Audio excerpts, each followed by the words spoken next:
What up? It's Will Vitella, a home technology expert. Wait a second. What am I doing here? Am I breaking into this house or am I upgrading the smart home?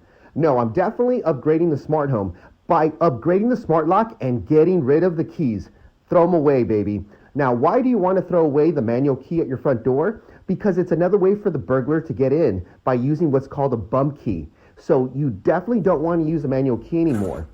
Make your home much safer and make it to where you can only access the door by being able to use an app or being able to use a PIN code to be able to get inside.